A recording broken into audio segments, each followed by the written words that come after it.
ketika kamu berusaha mendorong tembok, apakah tembok itu bergerak? Meskipun kamu merasa lelah dan berkeringat, namun saat kamu mendorong tembok, dikatakan bahwa kamu tidak melakukan usaha atau usahamu nol. Mengapa demikian? Nah, untuk menjelaskannya, kita perlu mengenal terlebih dahulu apa itu usaha. Dalam fisika, usaha memiliki pengertian yang sedikit atau cukup berbeda dengan pengertian yang kita ketahui sehari-hari. Dimana kalau sehari-hari setiap kegiatan yang kita lakukan bisa dikategorikan sebagai usaha, sedangkan dalam fisika, usaha memiliki pengertian yaitu besarnya energi yang digunakan gaya untuk memindahkan suatu benda. Jadi di sini harus ada gaya yang bekerja pada suatu benda sehingga benda itu berpindah atau mengalami perpindahan. Nah, usaha itu erat kaitannya dengan gaya dan perpindahan. Jadi, apabila gaya yang bekerja tidak membuat perubahan kedudukan atau perpindahan, maka itu bukan usaha. Jadi poinnya di sini adalah adanya perubahan kedudukan atau perpindahan terhadap benda yang diberikan gaya, itu baru disebut usaha. Sedangkan kalau tidak terjadi perpindahan pada benda tersebut, maka itu bukan usaha. Contoh, di sini ada dua buah pernyataan. Yang pertama, seekor badak mendorong batang kayu dengan gaya 1000 Newton sehingga kayu terlempar sejauh 10 meter. Dan pernyataan yang kedua, seekor anak badak mendorong pohon dengan gaya 100 Newton dan pohon tetap di tempatnya. Nah, di sini sesuai dengan definisi usaha yang tadi, gaya ini harus membuat benda itu mengalami perpindahan. Jadi kata kuncinya di sini adalah perpindahan. Nah, di pernyataan yang pertama, badak itu telah berhasil membuat kayu terlempar sejauh 10 meter. Jadi pernyataan yang pertama ini adalah contoh dari sebuah usaha secara fisika.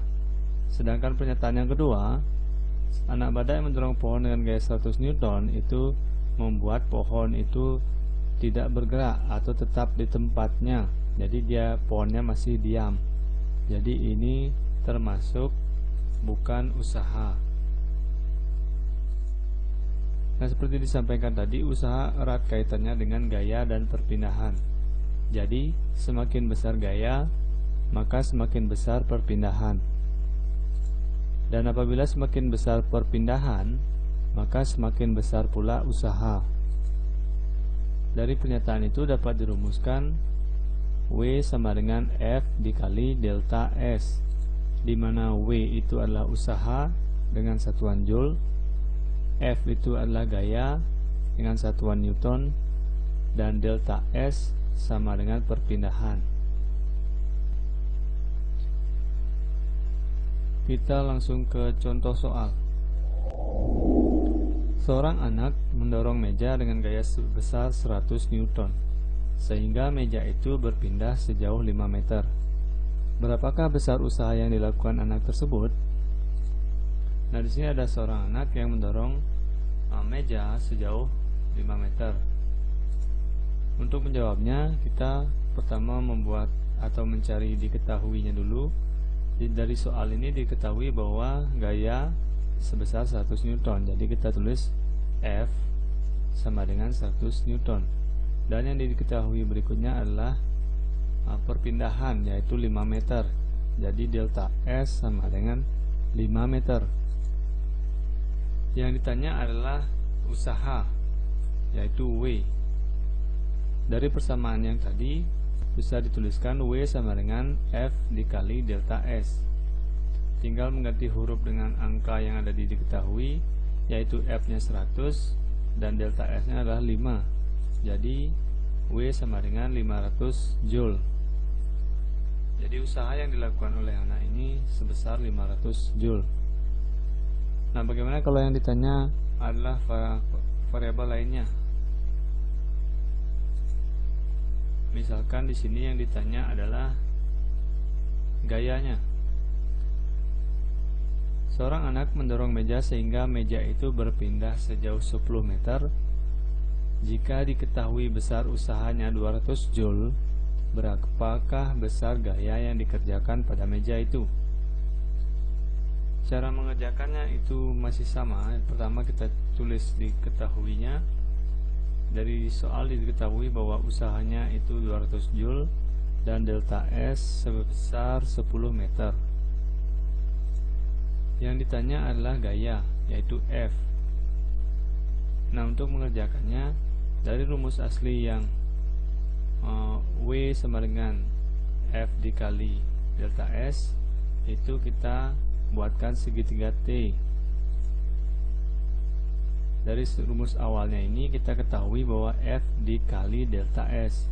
Seperti yang pernah Pak jelaskan, segitiga T ini untuk yang mendatar adalah bagi, dan yang tegak lurus ini adalah kali. Jadi titik ini adalah kali, garis tegak ini adalah kali. Jadi F nya ada di sini kali delta S. Secara otomatis W nya berada di posisi atas. Nah, di sini yang ditanya adalah F. Jadi F sama dengan W per delta S.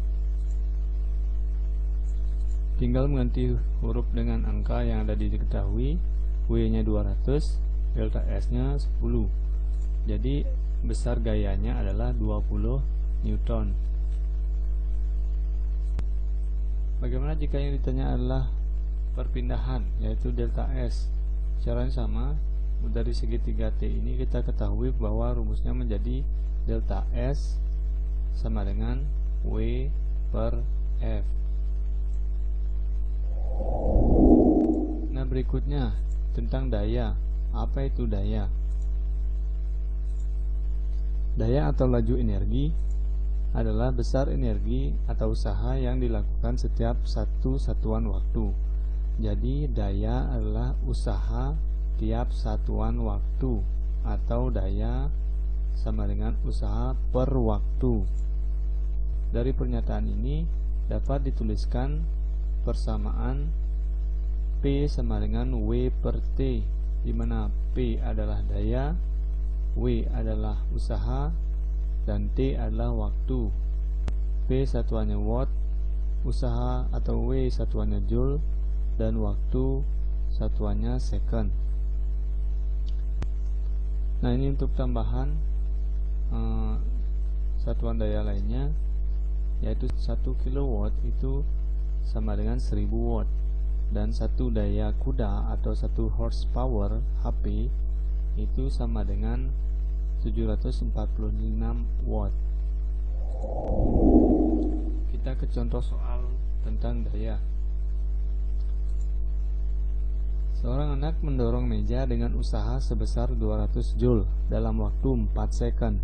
Berapakah daya yang dikeluarkan anak tersebut? Pertama kita tulis diketahui, yaitu W sama dengan 200 joule dan T sama dengan 4 second. Yang ditanya adalah daya atau P. Dari rumusnya P sama dengan W per T, yaitu 200 dibagi 4 adalah 50 watt. Sekian untuk penjelasan kali ini. Di pertemuan selanjutnya kita akan membahas tentang jenis-jenis pesawat sederhana. Sampai ketemu di pertemuan berikutnya. Terima kasih.